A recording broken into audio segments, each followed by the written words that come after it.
أعوذ بالله من الشيطان الرجيم بسم الله الرحمن الرحيم ومن يضلل الله فما له من ولي من بعده وترى الظالمين لما رأوا العذاب يقولون هل إلى مرد من سبيل وتراهم يعرضون عليها خاشعين من الذل ينظرون من طرف خفي وقال الذين آمنوا إن الخاسرين الذين خسروا أنفسهم وأهليهم يوم القيامة ألا إن الظالمين في عذاب مقيم وما كان لهم من أولياء ينصرونهم من دون الله ومن يضلل الله فما له من سبيل. قال المؤلف والمفسر رحمه الله تعالى أدام النفع بعلومه وعلومكم في الدارين آمين إلى أن قال وقوله عز وجل وتراهم يعرضون عليها أي على النار خاشعين من الذل أي الذي قد اعتراهم بما أسلفوا من إسيان الله تعالى ينظرون من طرف خفي. قال مجاهد يعني دليلنا ينظرون إليها مسارقة خوفا منها والذين يحذرون منه واقع بهم لا محالة وما هو أعظم مما في نفوسهم أجارنا الله تعالى من ذلك. اب مفسر رحمت اللہ علیہ ان آیات کی تفسیر بیان فرماتے ہیں. ارشاد فرماتے ہیں کہ اللہ نے فرمایا وَتَرَاهُمْ يُعْرَضُونَ عَلَيْهَا. اے مخاطب جب آپ ان کو دیکھیں گے جب وہ آگ پہ ڈالے جائیں گے آگ کے سامنے لائے جائیں گے تو اس وقت ان کا کیا حال ہوگا. خاشعین من الذل ذلت کی وجہ سے آنکھیں جھکی ہوئی ہوں گی سر جھکے ہوئے ہوں گے. کیوں؟ جو گناہ کر چکے جو شرک کر چکے. ینظرون من طرف خفی اور چوری چوری نظر سے دیکھتے ہوں گے اس جہنم کی طرف ڈر سے. والذین یحذرون منہ لیکن وہ جس چیز سے ڈر رہے ہیں لا محالہ ان کو عذاب جہنم ہوگا وہ کسی شکل میں نہیں بچ سکتے. وما هو اعظم مما فی نفوسہم اور جو وہ دیکھ کے اندازے لگا رہے ہیں اس سے بھی عذاب بہت بڑے ہیں جن کا ان کے دلوں کے اندر خیال ہے. اجارن اللہ من ذالک. اللہ ہم سب مسلمانوں کو جہنم کے جمیع انواع عذاب سے نجات دے. وقال الذين آمنوا إن الخاسرين الذين خسروا أنفسهم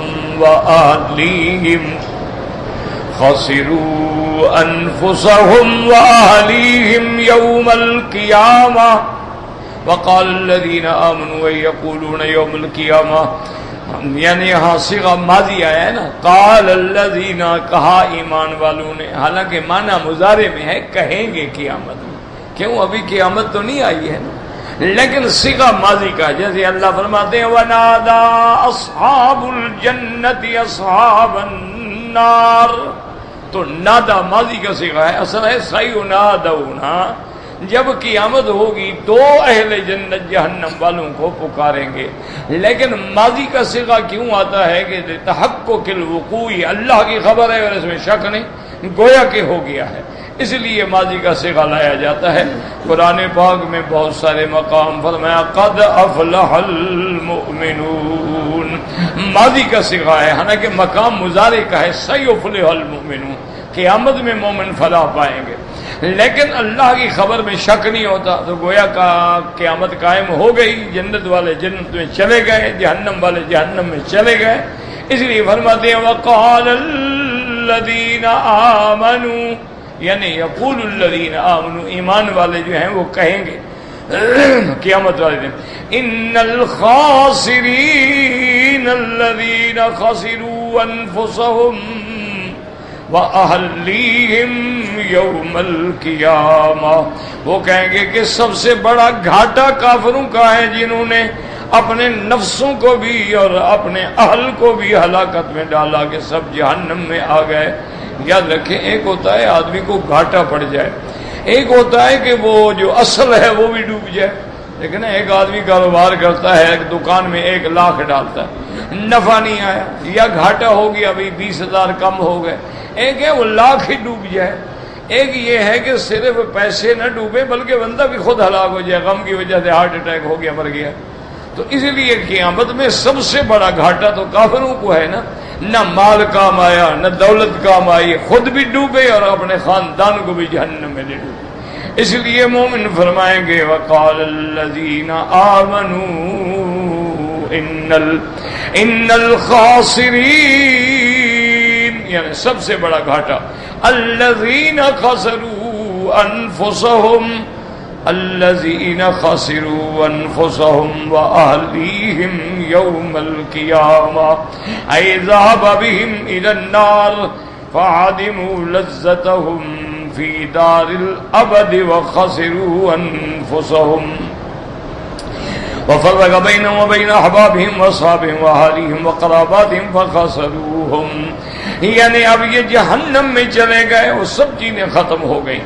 اپنے گھاٹے کا کیا مطلب کہ اب ان کے دوستوں میں بھی جدائی ہو گئی, اہل و عیال میں بھی جدائی ہو گئی. مومن کو تو سب ملیں گے نا, لیکن جہنمی تو اپنے اپنے جہنم میں پڑے چل رہے ہیں. تو لہذا خاندان بھی گیا اور خود بھی گئے, ہلاک ہو گئے. الا ان الظالمین فی عذاب مقیم, خبردار مشرکین ایسے عذاب میں ہوں گے جو ہمیشہ رہنے والا. مقیم مانا دائم, ایسا عذاب جو کبھی ختم نہ ہو. فی عذاب مقیم دائم سرمدی, ہمیشہ رہنے والا. ابدی لا خروج لهم منها ولا محید لهم منها, نہ تو وہاں سے نکالے جائیں گے اور نہ وہاں سے بھاگنے کا کوئی راستہ ہوگا. وقوله تعالی وما كان لهم من اولیاء ینصرونہم من دون اللہ, اللہ کے سوا کوئی دوست نہیں جو ان کو نکالے عذاب سے. اینقذونہم مما ہم فیہ من العذاب والنقال ومن یضلل اللہ فما له من سبیل. اے لیس له خلاص, جس کو اللہ تبارک و تعالی ہی گمراہی میں ڈال دے اس کے لیے کوئی راستہ ہی نہیں بچا. استجیبوا لربکم من قبل ان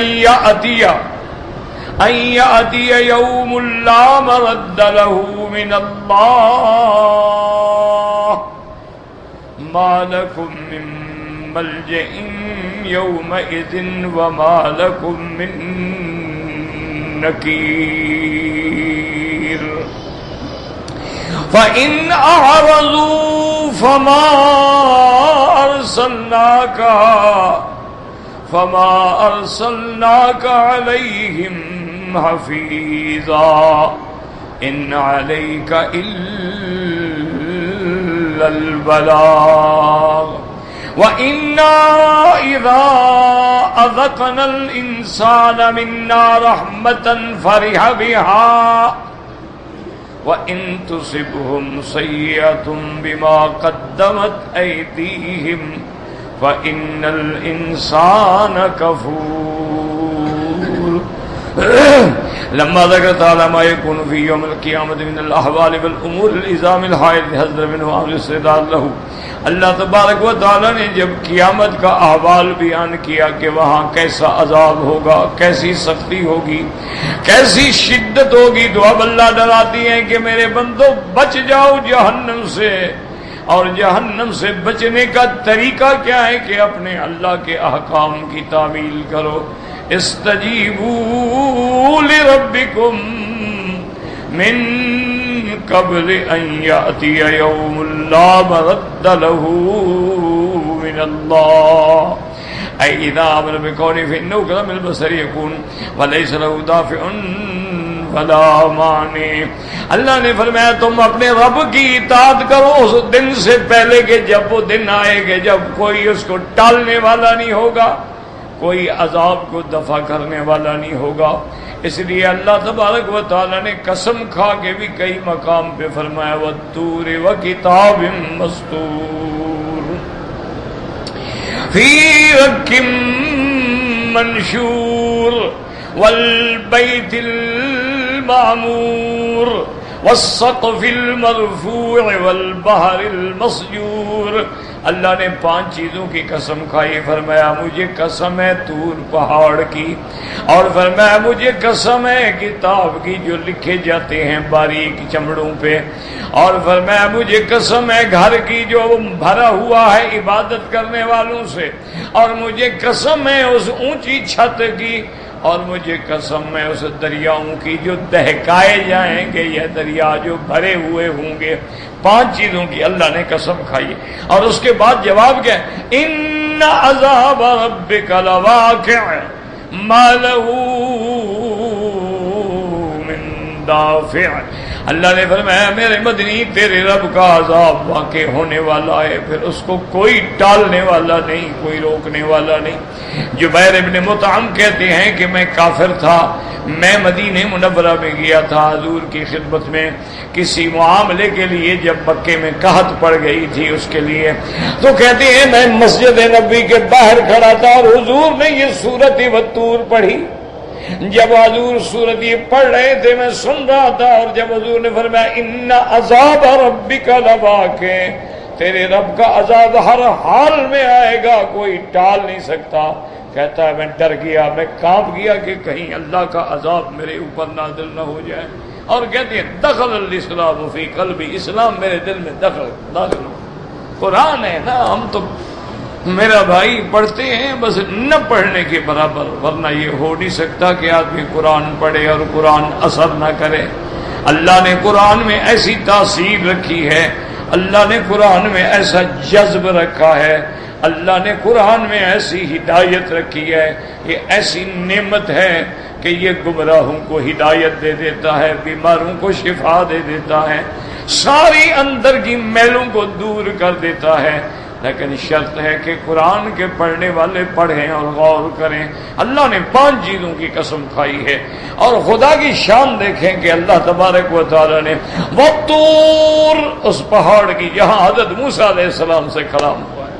اللہ جب کسی جگہ کو شرف دیتے ہیں نا، وہاں پھر اپنے نبی بھیج دیتے ہیں، پیغمبر بھیج دیتے ہیں.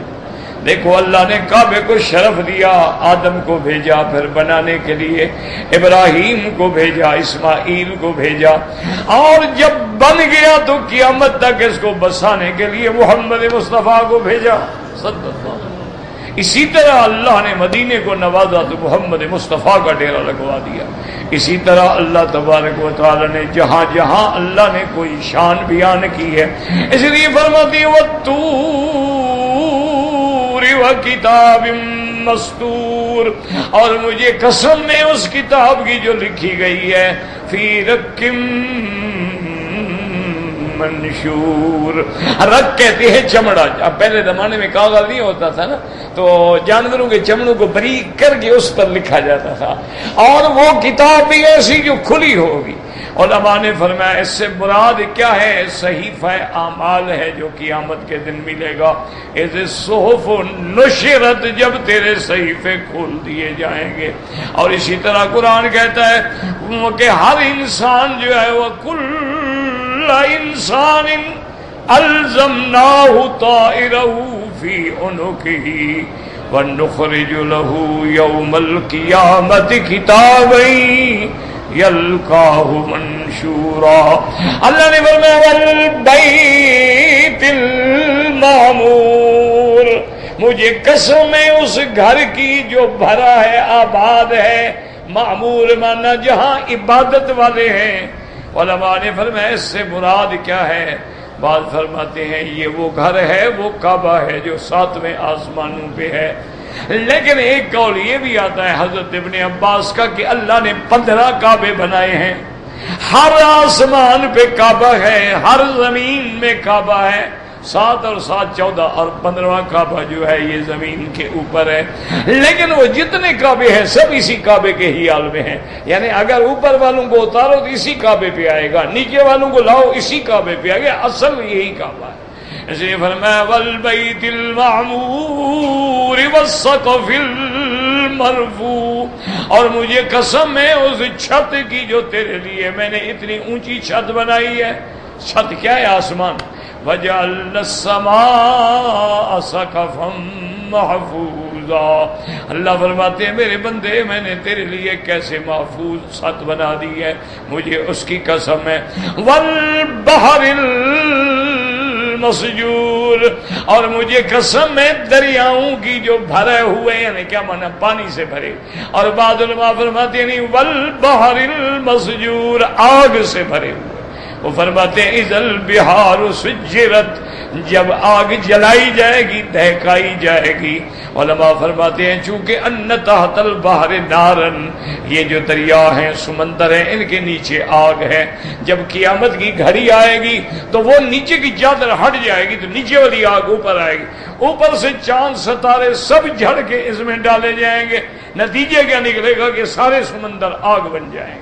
البحار سجرت، اللہ تبارک، اسی لیے حضرت عبداللہ ابن عمر سمندر کے پانی سے وضو نہیں کرتے، وہ فرماتے تھے کہ حضور نے فرمایا یہ جو آگ ہے تو آگ سے میں کیوں وضو کروں؟ اللہ معاف کرے۔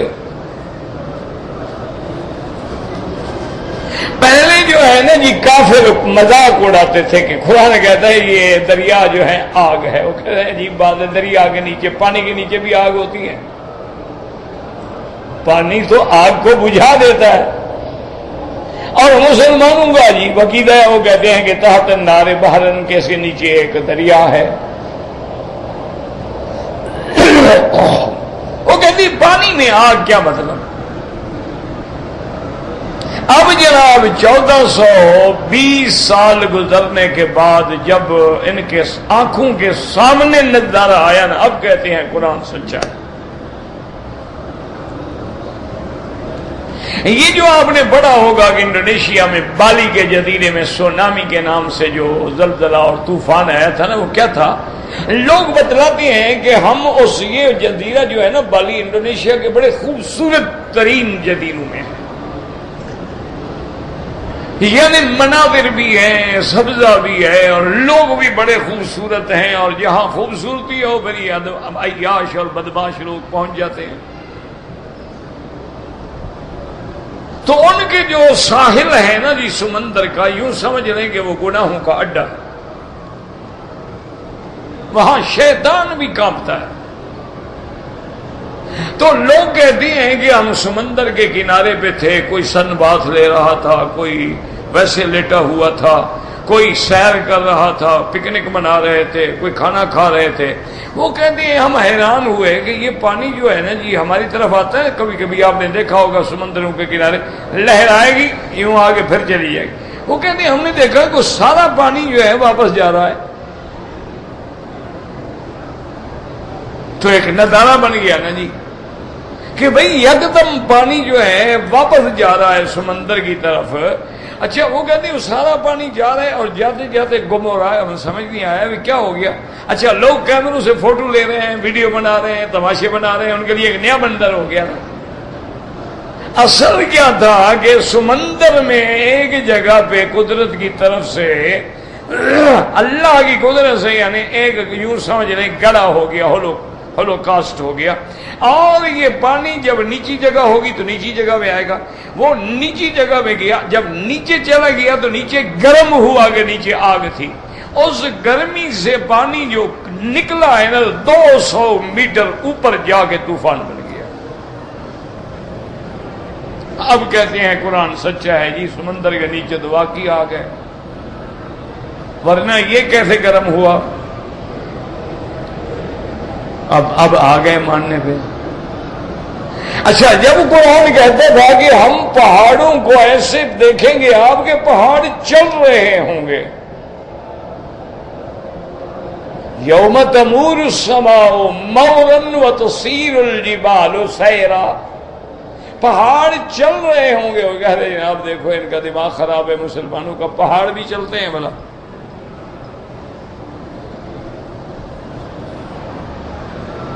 وہ کہتے ہیں بھی پہاڑ تو اللہ نے جمائے ہوئے ہیں، پہاڑ کیسے چلتے ہیں؟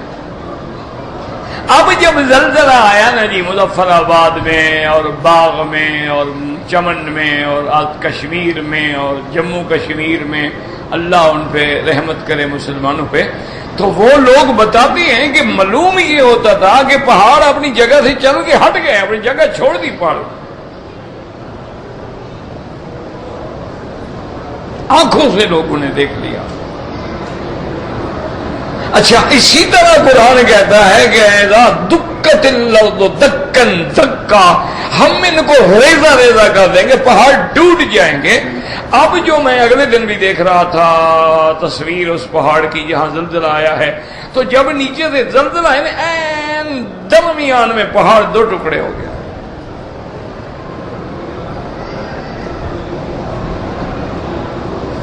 اللہ تبارک و تعالی معاف کرے اور اللہ تبارک و تعالی عذاب سے نجات دے۔ تو اس لیے ایسے دلائل ہیں۔ اب ایک بات ہے کہ جی میں نہیں مانتا، اب اس کا تو کوئی علاج نہیں نا، اس کا علاج تو وہ تو مثال مشہور ہے نا کہ ایک آدمی نے کہا جناب میں لاہور گیا تھا تو سارے لاہور والوں کو میں نے جھوٹا کر دیا۔ اب لوگ حیران ہو گئے، یار لاہور میں لاکھوں لوگ رہتے ہوں گے، سب کو جھوٹا کیسے کر دیا؟ انہوں نے کہا ہو گیا، انہوں نے کہا جو وہ کہتے تھے میں نہیں مانتا تھا لہذا جھوٹے ہو گئے۔ ایک تو ہے نا جی کہ آدمی بات نہ مانے، لیکن ایک ہے کہ آدمی ٹھنڈے دل سے غور کرے کہ اس وادی بے آب و گیاہ میں جہاں پانی بھی نہیں، انسان بھی نہیں، مدرسہ بھی نہیں، کوئی یونیورسٹی نہیں، کوئی کالج نہیں، کوئی ذریعہ مواصلات نہیں، اس جگہ ایک یہ اللہ کا نبی پیدا ہوتا ہے، آمنہ کا لال محمد مصطفیٰ، اور وہ اسی جگہ بیٹھ کے ایسی خبریں دے رہا ہے جو 1400 سال کے بعد سچی ہو رہی ہیں۔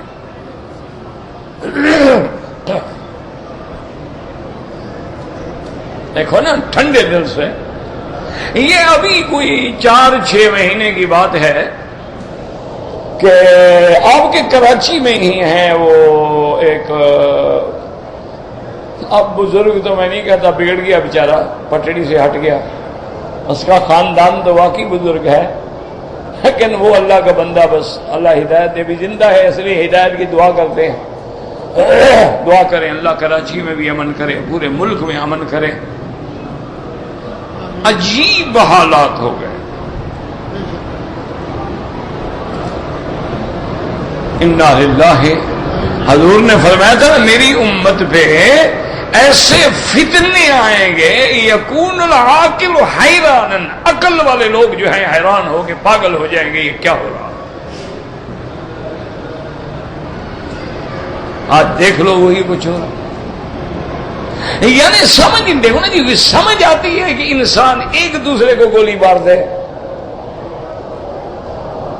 سمجھ آتی ہے کہ انسان بیوی جو ہے خاوند کو قتل کر دے، منشیات نشہ ہیروئن کا جو ہے بیٹا باپ کو قتل کر دے۔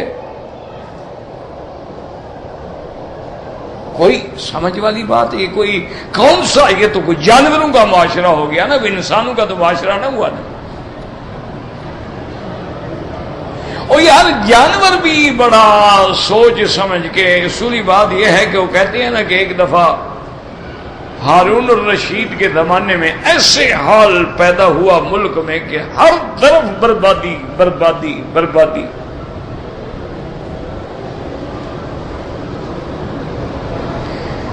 اس نے اپنے وزیروں سے کہا بھئی یہ کیا بات ہے، فصل نہیں ہوتا، گندم وہ نہیں ہوتی، کپاس ہے نہیں ہوتی، باغ ہیں اجڑ گئے، تباہی ہے، بربادی ہے، تجارت میں گھاٹا ہے، ملک غربت کے غار میں گرتا جا رہا ہے، ہم کیا کریں؟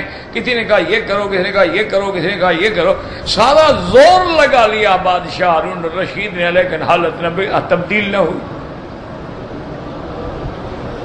1% بھی تبدیلی نہ آئی۔ اب حیران پریشان ماتھا پکڑ کے بیٹھ گیا۔ ایک وزیر سمجھدار تھا، اس نے کہا کہ بادشاہ سلامت فلاں جگہ ایک اللہ والا رہتا ہے، ایک فقیر ہے، ایک بزرگ ہے اولیاء اللہ میں سے، اس سے پاس جا کے بات کرو۔ اس نے کہا خدا کے بندے 2 سال سے ہم پریشان ہیں، تمہیں پہلے کیوں نہیں بتایا؟ اس نے کہا جی پہلے کیا بتائیں، ڈر لگتا ہے بڑے آدمیوں سے کہ بجائے ہدایت پانے کے ناراض ہو جائیں۔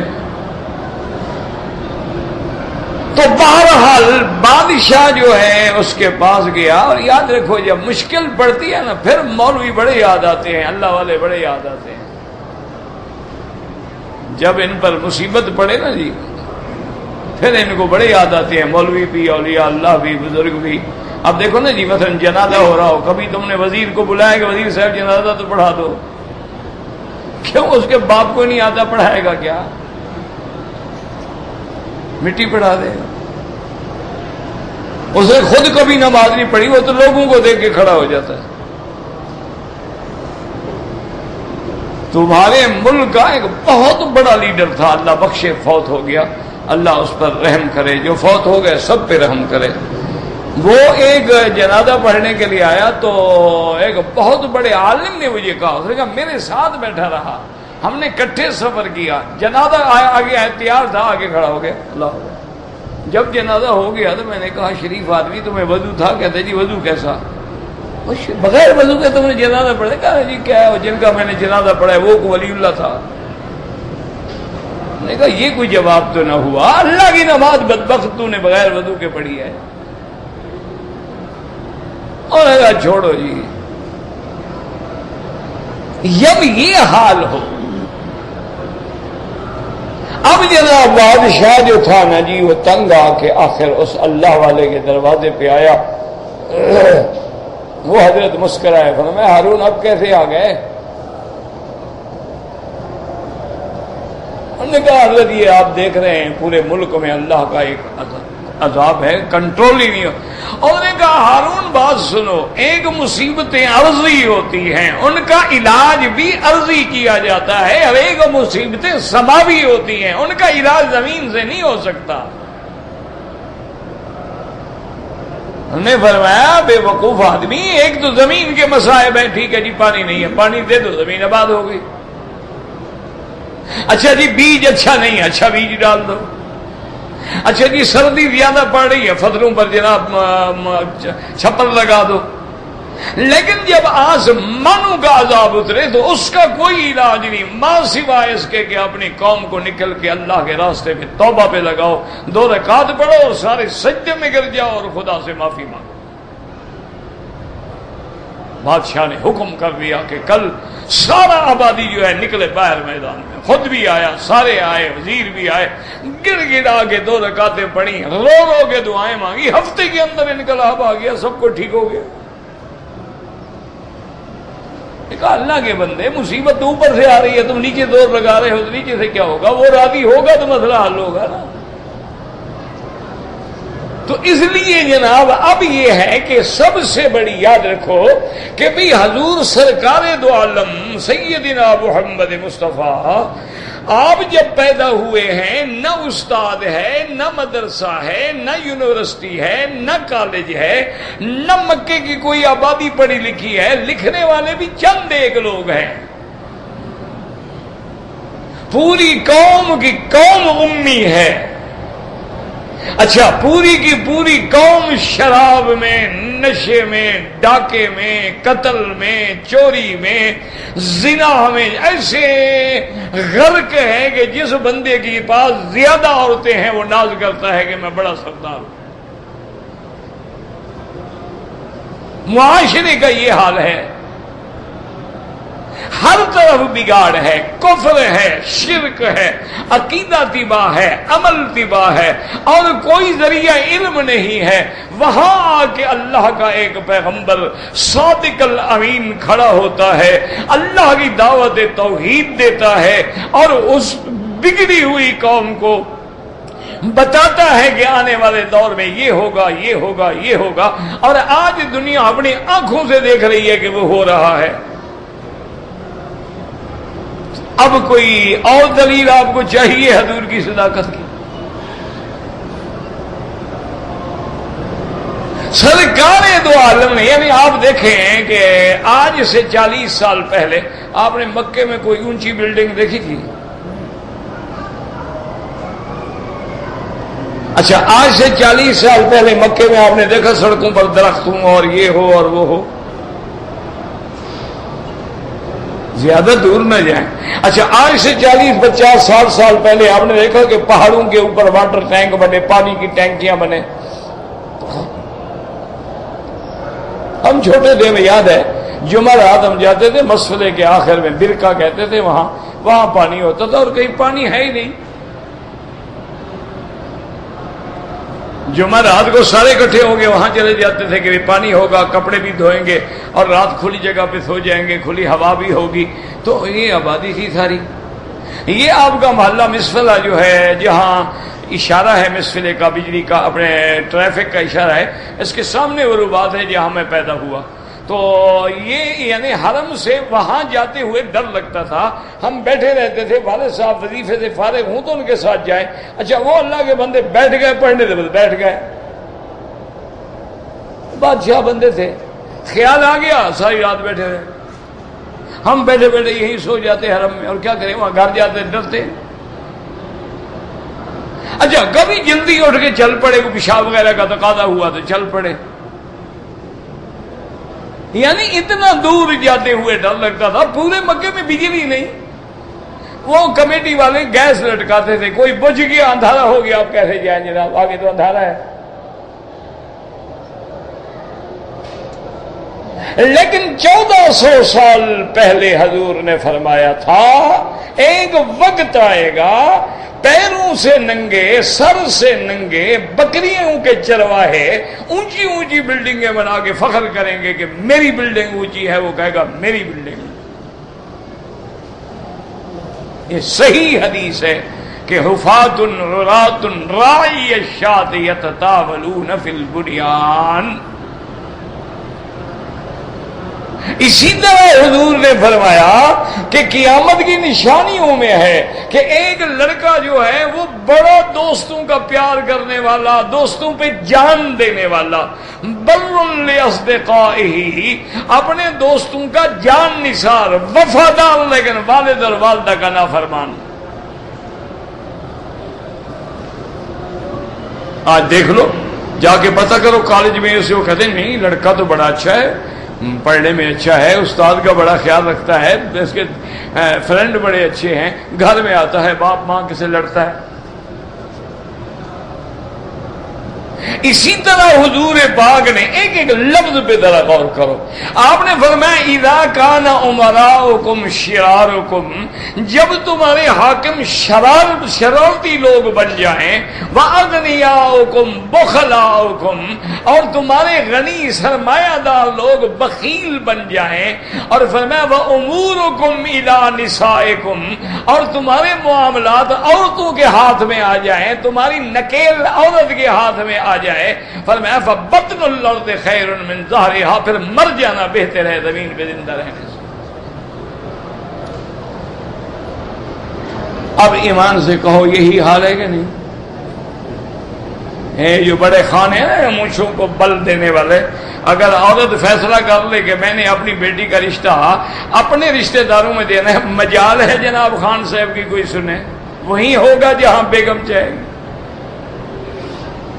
بڑے بڑے پیر ہیں، مولوی ہیں، مجال ہے ان کے توید اپنی بیویوں پہ تو چلتے نہیں، لوگوں کو توید دیتے ہیں۔ جو عورت چاہے گی وہ ہوگا۔ اب آپ عمرے پہ آئے ہوئے ہیں ماشاءاللہ 70,000 روپیہ خرچ کر کے، واپس جب جائیں گے سب سے بڑھ یہی فکر ہوگا کہ بیگم کے لیے کون سا کپڑا لیں کہ خوش ہو جائے اور جناب وہ کھل اٹھے، اور پھر جناب وہ ہماری محبت کی قائل ہو جائے۔ ماں کا تو خیال ہی نہیں آئے گا کہ یار وہاں ایک بوڑھی ماں بھی پڑی ہے، اس کے لیے بھی کچھ لے جائیں۔ اگر کوئی کہہ بھی دے کوئی یار وہاں سے پاکستان سے لے لیں گے، یار مہنگا کپڑا ہے، وہ بڈھی عورت ہے، سادہ پہنتی ہے، وہاں سے 2-4-5 روپے گز کی چھینٹ لے لیں گے، اور کیا ہے۔ ایک آدمی یہاں میں نے خود دیا نے سے، وہ آدمی والد جو ہے اپنے بیٹے کو ملنے کے لیے آیا، بیٹا بڑا افسر بن گیا۔ اچھا باپ ہمارا بلوچ تھا، وہ بیچارہ جاہل تھا، بلوچ ہم جیسے خود جاہل ہے، ہم اکثر ہماری برادری ایسی ہوتی ہے۔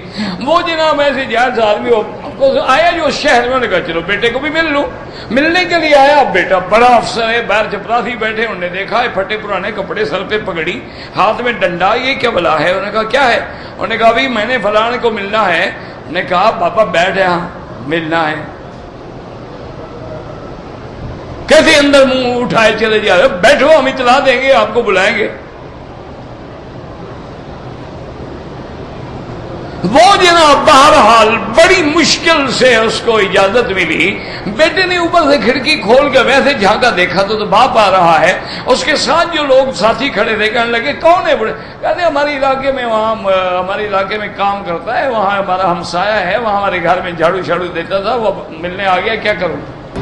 اپنے دوستوں کو تعارف کروا رہے، ہمارے علاقے میں ہمسایہ تھا، ہمارے گھر میں کام کرتا تھا۔ یہ نہیں کہا کہ باپ، اچھا وہ باپ بھی بلوچ تھا، اس نے سن لیا، اس نے کہا ٹھہرو میں اس کی ماں کے ساتھ سوتا تھا۔ انہوں نے کہا ٹھہرو ادھر، انہوں نے کہا ملعون، اٹھائی لکڑی ایک رکھی افسر صاحب کو۔ انہوں نے کہا آنا تم اپنے گھر میں، تمہاری ٹانگیں توڑ کے گھر میں نہ ڈال دوں۔ تو نہیں کہا سمجھے میں غریب ہوں تو کیا ہو گیا؟ میں غریب ہوں، بغیرت نہیں ہوں، تم بغیرت ہو، معلوم ہوتا ہے میرا خون نہیں ہو۔ تو جب یہ حالات ہو جائیں مسلمانوں، خدا کے لیے سوچو کہ 1400 سال پہلے جو ہمیں حضور فرما رہے ہیں، اب جو باتیں انہوں نے دنیا میں فرمائی سامنے آ گئی، تو جنت والی اور قیامت والی بھی حق ہے، وہ بھی آئیں گی۔ اس لیے اللہ تبارک و تعالی ہمیشہ ایسے صیغے استعمال ہوتے ہیں کہ بجائے مضارع کے مستقبل کا صیغہ جوڑا جاتا ہے، کیونکہ اللہ کی خبر میں شک نہیں۔ اور اللہ نے فرما دیا ما لکم من ملجأ یومئذ وما لکم من نکیر، کہ جب وہ قیامت کا دن آئے گا تمہارے لیے کوئی جائے پناہ نہیں، اور تمہارے لیے کوئی قلعہ نہیں، کوئی چھپنے کی طاقت نہیں، یہاں چھپ سکو، ہر حال میں تم نے جانا ہے۔ اور آخر میں اللہ فرماتے ہیں میرے مدنی فَإِنْ أَعْرَضُوا فَمَا أَرْسَلْنَاكَ عَلَيْهِمْ حَفِيظًا إِنَّ عَلَيْكَ إِلَّا الْبَلَاغَ۔ اگر یہ تیری امت تیری باتیں نہ مانے تو آپ غم نہ کریں، ہم نے آپ کو دروغہ بنا کے نہیں بھیجا، نگران بنا کے نہیں بھیجا، آپ کے ذمے ہے کہ اللہ کی دین کی بات پہنچا دیں، نہیں مانتے نہ مانے۔ وَإِنَّا إِذَا أَذَقْنَا الْإِنسَانَ مِنَّا رَحْمَةً فَرِحَ بِهَا، اللہ فرماتے ہیں جب ہم اپنی طرف سے کسی بندے پہ رحمت کرتے ہیں بڑا اکڑتا ہے، خوش ہو جاتا ہے۔ وَإِن تُصِبْهُمْ سَيِّئَةٌ بِمَا قَدَّمَتْ أَيْدِيهِمْ فَإِنَّ الْإِنسَانَ كَفُورٌ، اور جب اس کو تکلیف پہنچتی ہے، سزا ملتی ہے اس کے ہاتھوں کی کمائی کی وجہ سے، اب بندہ بڑا ناشکرا ہے، کہتا ہے جی ہم پر تو کبھی رحمت آئی نہیں، پتہ نہیں جی اللہ کی رحمتیں بھی سب بڑے لوگوں کے لیے، ہم غریبوں پہ تو جی کوئی ہے ہی نہیں نا، پھر ہر چیز کا ناشکر ہو جاتا ہے، حالانکہ غریب ہے لیکن یاد رکھو۔ اس لیے حضور نے فرمایا اگر تمہاری آنکھیں ہیں تو اندھے پہ نظر ڈالو کہ وہ اندھا ہے، مجھے اللہ نے آنکھیں دی ہیں، میرا شکر ہے۔ اگر تمہاری ٹانگیں ہیں تو لنگڑے پہ نظر ڈالو کہ وہ غریب دیکھو گھسٹ رہا ہے، شکر ہے میں چل تو رہا ہوں۔ اللہ نے تمہیں ہاتھ دیے ہیں، اس کے ہاتھ ان پہ نظر ڈالو جس غریب کے ہاتھ کوئی نہیں کہ کھلانے والا کوئی ہو، استنجا کرانے والا، وضو کرانے والا کوئی ہو جائے۔ اگر اللہ نے تمہیں غریب بنایا ہے تو اپنے سے زیادہ غریب پہ نظر ڈالو تاکہ اللہ کی نعمتوں کا شکر کرو۔ اللہم اجعلنا من الشاکرین، اللہم اجعلنا من الشاکرین ولا تجعلنا من الکافرین برحمتک یا ارحم الراحمین۔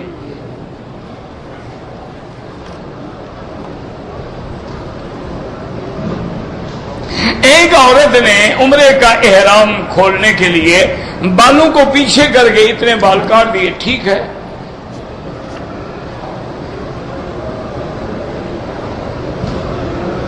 میں نے اپنا عمرہ کر لیا ہے، اب مدینہ منورہ سے جب میں واپس آؤں گا تو اپنے والدین میں سے، ہاں والد کے لیے، والدہ، جس کے لیے کہ ایک آدمی کے لیے،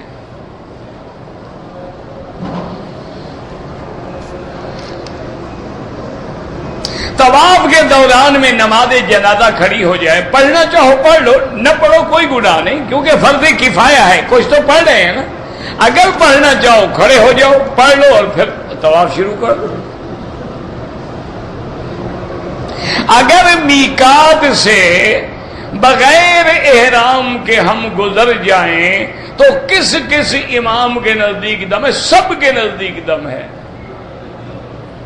وہ تو فرق اتنا ہے کہ امام احمد ابن حنبل رحمت اللہ علیہ فرماتے ہیں اگر آنے والا کسی نوکری پہ، ڈیوٹی پہ، کام پہ آ رہا تھا اس لیے احرام نہیں باندھا تو اس پہ جرمانہ نہیں ہوگا، یعنی اگر اس کے آنے کی نیت عمرہ نہیں تھی، لیکن اگر عمرے کے لیے آ رہا تھا اور پھر میقات سے احرام نہیں باندھا، پھر تو سب کے نزدیک دم ہے کہ عمرہ بھی کرے اور ایک بکری دم بھی ادا کرے، پھر تو کوئی اختلاف ہے ہی نہیں۔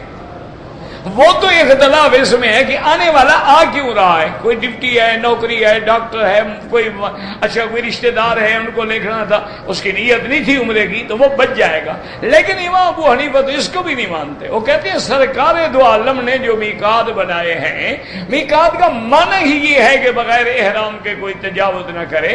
اگر یہ تمہاری مرضی پہ ہے کہ میں چاہوں تو باندھ لوں، میں چاہوں تو کہوں کام پہ جا رہا تھا، پھر میقات کا کیا فائدہ ہوا؟ پھر تو تمہاری مرضی ہے۔ امام صاحب بڑے سخت ہیں، وہ ایسی باتوں میں قطعاً رعایت نہیں کرتے۔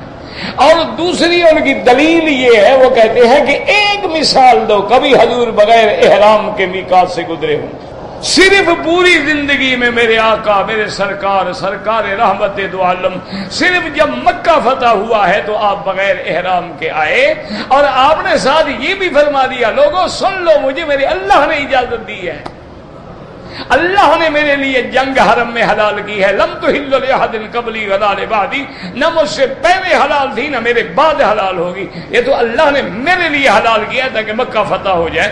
اچھا پھر حضور نے، حالانکہ اللہ نے اجازت دے دی تھی کہ احرام نہ باندھیں، عمرہ نہ کریں، لیکن حضور نے پھر جیرانہ سے عمرہ کر لیا۔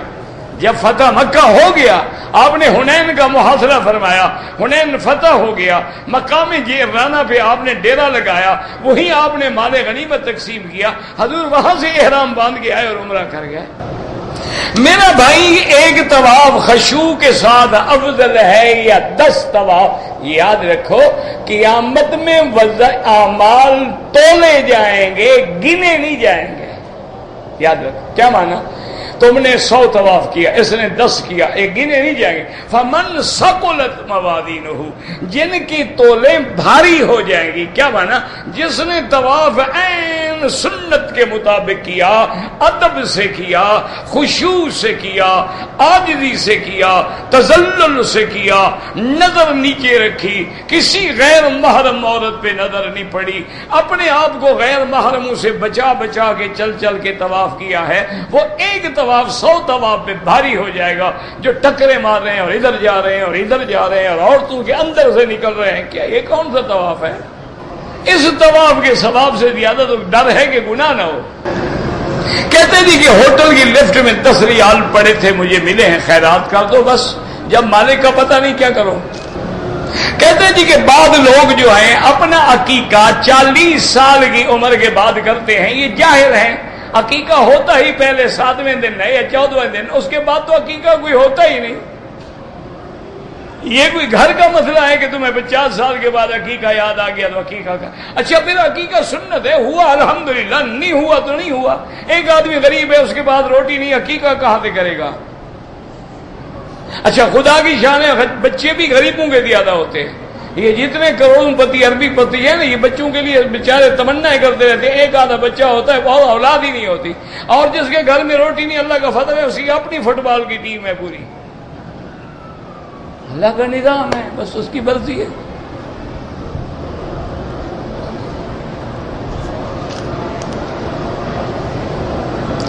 ہاں اگر کوئی عورت ہے حالت حیض میں طواف مسجد کے اندر داخل نہیں ہو سکتی، طواف کیسے کرے گی؟ اللہ کے بندے حیض میں تم اپنے ملک میں مسجد میں جاتے ہو تو یہاں آگے حلال ہو گیا ہے، مسجد کے اندر داخل نہیں ہو سکتی، نہ مسجد نبوی میں نہ مسجد الحرام میں، باہر بیٹھی رہے ادب کے ساتھ۔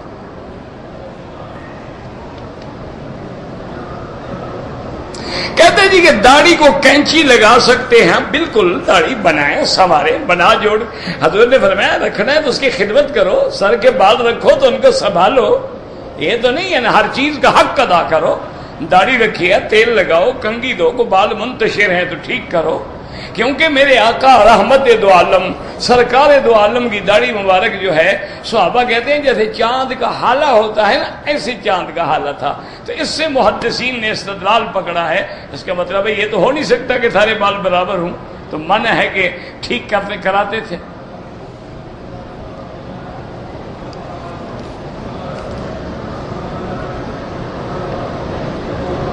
کہتے تھے کہ ہمارے ملک کے کچھ لوگ آتے ہیں، پہلے تو حرم میں نماز نہیں پڑھتے اور بعد پڑھتے ہیں لیکن دوبارہ پڑھتے ہیں کہ نماز نہیں ہوتی۔ ٹھیک ہے بھئی، اگر وہ حرمین کے ائمہ کو کافر سمجھتے ہیں تو اللہ جانے پھر مسلمان ہم کہاں سے لے آئیں۔ اللہ ہدایت دے، دعا کرو۔ یعنی محمد مصطفیٰ کے روضے پہ بھی کافر کھڑے ہیں، خدا کے کعبے پہ بھی کافر کھڑے، اور کافر بھی عجیب ہے، نمازیں پڑھا رہے ہیں، اور کافر بھی ایسے عجیب ہیں کہ ایسا قرآن پڑھتے ہیں کہ تمہارے باپ دادا بھی نہ پڑھ سکے۔ اچھے کافر ہیں بھائی۔ انا للہ و انا الیہ راجعون۔ اللہ ہدایت دے، بس دعا کرو۔ کوئی جھگڑا تو نہیں ہے، لیکن دماغوں میں بٹھا دیا گیا ہے کہ یہ وہابی ہیں اور یہ منکر نبی۔ اور خدا کے بندو، اللہ تمہیں بھی اور ہمیں بھی ہدایت دے۔ اگر تم پڑھے لکھے ہو تو شیخ الاسلام محمد ابن عبد الوہاب نے جو کتاب لکھی ہے سیرت النبی پہ، اگر تم پڑھو تو تمہارے بڑے سے بڑے مولوی نے بھی ایسی سیرت نہیں لکھی۔ تو وہ لوگ منکر ہیں اور حضور کی سیرت پہ کتاب لکھ رہے ہیں۔ اچھا، اسی طرح تمہارے ائمہ کے نزدیک اگر کوئی گستاخ محمد مصطفیٰ ہے یا حضور کی شان میں نعوذ باللہ نعوذ باللہ نعوذ باللہ گالی دی ہے، وہ زندیق ہے۔ لیکن تمہارے اماموں کے نزدیک تو اس کی توبہ ہو سکتی ہے کہ زندیق اگر توبہ کرے تو قبول ہو جائے گی۔ جن کو تم وہابی کہتے ہو، ان کا فتویٰ یہ ہے کہ جو سرکار کا گستاخ ہے وہ زندیق ہے اور اس کی توبہ بھی قبول نہیں ہوتی۔ جن کو تم وہابی کہتے ہیں نا، ان کا یہ حال ہے۔ شیخ الاسلام ابن تیمیہ رحمہ اللہ تعالی جو ان کے امام ہیں، انہوں نے جو کتاب لکھی ہے نا سرکار دو عالم صلی اللہ علیہ وسلم کے کہ الصارم المسلول علی شاتم الرسول، کہ تلوار نکالی ہوئی ہے اس گستاخ کے جو محمد مدنی کا گستاخ ہو، ایسی کتاب آج تک تیرے کسی حلوائی مولوی نے نہیں لکھی۔ اگر تمہارا ایمان ہے تو کل وہ کتاب جا کے مکتبے سے خرید لو اور پڑھو گے اس نے کتنی جرت کے ساتھ لکھا ہے کہ حضور کے گستاخ کی سزا ہی موت ہے۔ وہ کہتا ہے معافی کا سوال ہی نہیں، یہ گستاخ رسول ہے۔ اور تمہارے علماء کے نزدیک نماز میں درود پڑھنا فرض نہیں ہے۔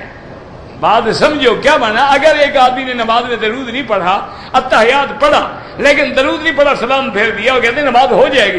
ان کے نزدیک درود رکن ہے، اگر نہیں پڑھے گا تو نماز نہیں ہوگی۔ یہ وہابی ہیں۔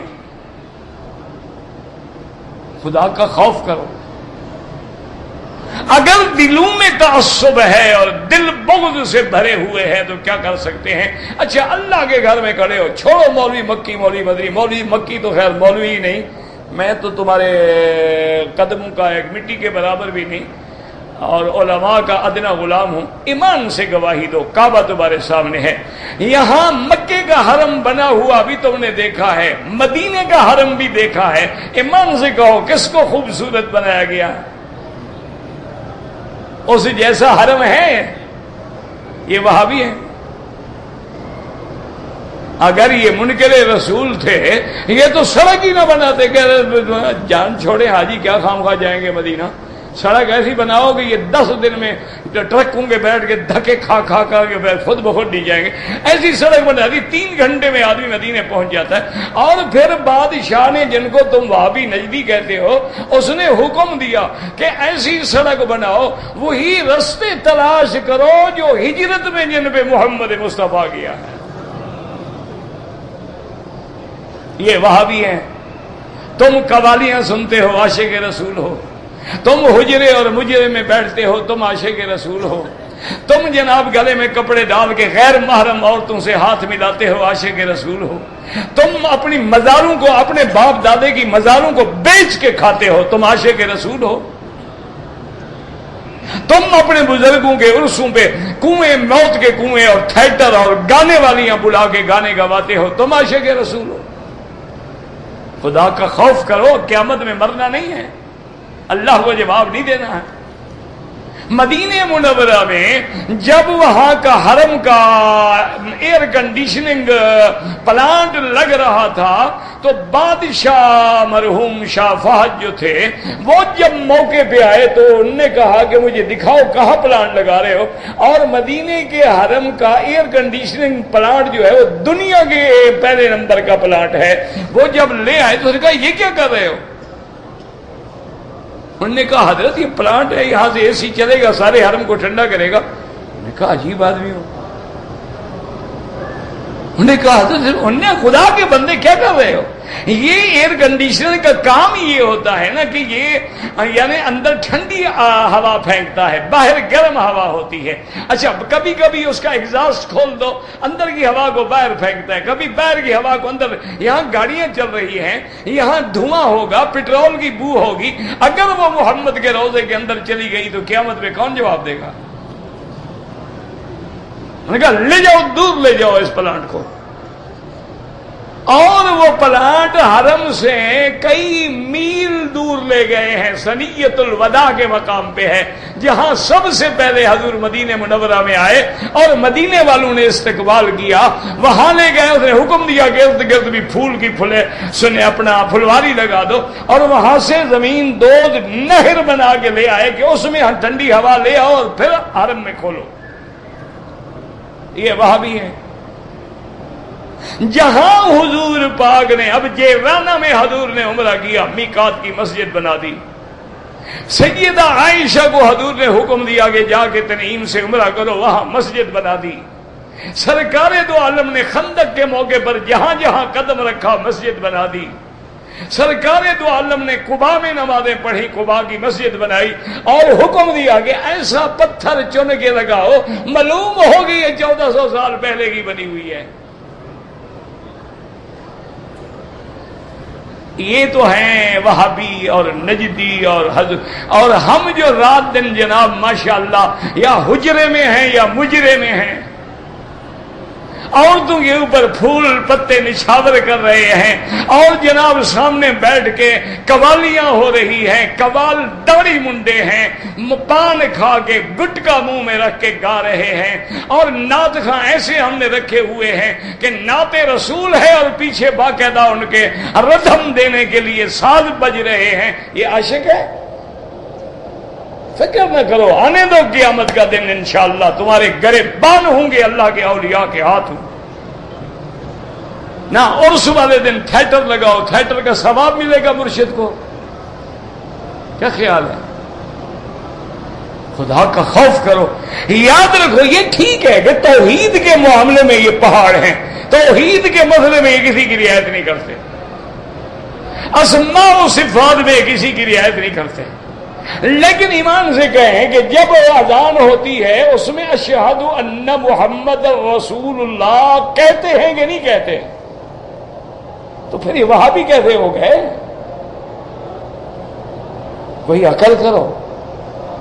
اچھا آپ کے مولوی ماشاءاللہ جو میرے جیسے ہیں وہ اگر وہاں نماز پڑھائے نا جی انشاءاللہ 1 گھنٹے میں عشاء کی نماز 20 تراویح 3 وتر سارے 1 گھنٹے میں، اور 1 پارا نہیں بلکہ یعنی 5 پاؤں منظر کاری پڑھ کے فارغ ہو جاتا ہے اللہ کی رحمت سے. 1 گھنٹے کے اندر جیسے معلوم ہوتا ہے کہ کوئٹہ ایکسپریس چل پڑی ہے. اور سننے والے کو یہی پتہ لگتا ہے یعلمون تعلمون یعلمون تعلمون یعلمون تعلمون، اللہ اکبر بس۔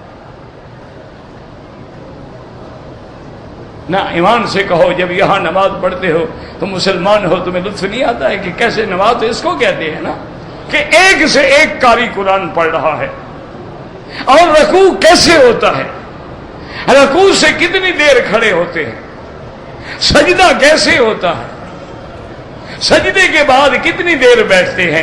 اللہ کے بندے، جو حضور کی نماز اور جو حضور کی سنت ہے نا مسواک، وہ بھی ان کی جیب میں ہے، یہ حضور کی مسواک والی سنت نہیں چھوڑتے، یہ وہابی نجدی ہیں، اور تم نے ماشاءاللہ ہاتھ میں گانے ہندوؤں کے باندھے ہوئے ہیں، تم عاشق کے رسول ہو۔ کچھ لحاظ کرو یار، خدا کا خوف کرو، اور یاد رکھو جن کو حرم میں آنے کے بعد حرم کی جماعت نصیب نہ ہو وہ توبہ کریں۔ معلوم ہوتا ہے کہ شرک کا کوئی جرثومہ اندر ہے، اور اللہ کہتا ہے مشرک میرے گھر میں نہ آئے، تو اس لیے شاید اللہ نہیں آنے دیتا، کیونکہ قرآن ہے۔ اللہ فرماتے ہیں انما المشرکون نجس، مشرک پلید ہوتا ہے، فرمایا فلا یقربوا المسجد الحرام بعد عامهم هذا، علی جا کے اعلان کر دو کہ اس سال کے بعد کوئی مشرک مسجد میں داخل نہ ہو۔ اب کوئی بھٹکا آ جاتا ہے لیکن اندر کوئی 5% 10% شرک بچا ہوا ہے، اللہ فرماتے آ تو گئے ہو، میں تمہیں جماعت سے محروم کر دوں۔ علاج یہ ہے، ان سے کہو توبہ کریں، ہمارے بھائی ہیں، اللہ ان کو ہدایت دے، اللہ ان کو حرم کی جماعتوں سے محروم نہ کرے۔ باقی میں کسی کا نام نہیں لیتا بھائی، کوئی جو بھی ہیں، کوئی ایک آدمی غریب ہے، دم نہیں دے سکتا، روزے رکھ لے، بس روزے رکھنے میں تو غریبی کوئی نہیں ہے۔ اگر کوئی آدمی ہے پیشاب کے قطرے نہیں رکتے، ہر نماز کے لیے نیا وضو کرے اور نیچے کپڑا دھویا کرے۔ کرکٹ کھیلنا جائز ہے، بالکل جائز ہے اگر مرد کھیلے، عورتیں کھیلیں تو پھر تو حرام ہے، اور کپڑے مردوں نے بھی پورے پہنے ہوئے ہوں، اگر ننگے کھیل رہے ہیں تو وہ ان کے لیے بھی حرام ہے۔ ہمارے ملک میں جو 12 ربیع الاول مناتے ہیں بالکل بدعت ہے، 11ویں شریف بالکل بدعت ہے۔ پیلی چپل پہن دے، پیلی پہنو، نیلی پہنو، تمہاری مرضی ہے۔ اذان سے پہلے کسی صحابی نے صلاۃ و سلام نہیں پڑھے۔